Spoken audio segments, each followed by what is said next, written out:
Google launches a first Android beta for ad tracking overhaul. The privacy sandbox on Android beta is limited to a small number of Android 13 devices for now, but will expand over time. This is their answer to Apple's privacy marketing with the lock, where the Apple logo turns into a lock.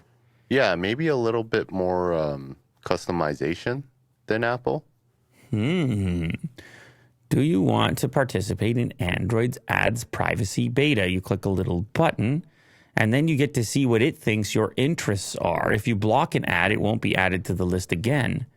Interesting little UI over there. You get to sort of fine-tune your ad experience based on the information that Google thinks it knows about you. Yeah. And it relays and says, this is all we know. And you're like, what about the other stuff you know? They're like, no, we won't put that here. More about that stuff. Yeah. Eligible device owners can opt themselves in or out of the privacy sandbox on Android beta at any time in the settings menu. Apple's app tracking transparency feature on iOS, I guess they're feeling that they got to get a leg up on that now. Because over there, it's constantly warning you. They're like, yeah, this app's tracking you. Knows this one's tracking you. You want in, you want out. You want in, you want out on every single social media app that exists, certainly.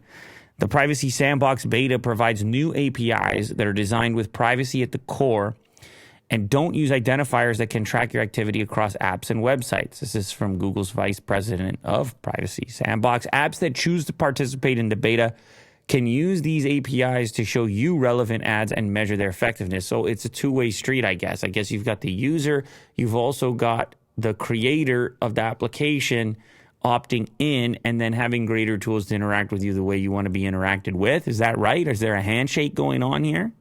I guess so. I think you, as a app creator, you're kind of like putting identifiers in these categories.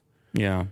And then the user could block those categories. Let me tell you, it's a weird one. And you always feel, especially when you use the word privacy, you're like, yeah, of course I want privacy. I want all of it. But then at the same time, you're also a guy like Willie Doo who's surfing around. And then all of a sudden you get a really relevant ad and you're like, not bad. Yeah. So I don't mind that. It's a mix to it, isn't it? Yeah. And if you get you get the terrible ad that's irrelevant, you feel the opposite sensation. Uh-huh. You feel like you're getting rinsed again. It's a double-edged sword. And you don't want to get rinsed, do you? I don't want to. Don't do it. Save those rinsings. Yeah.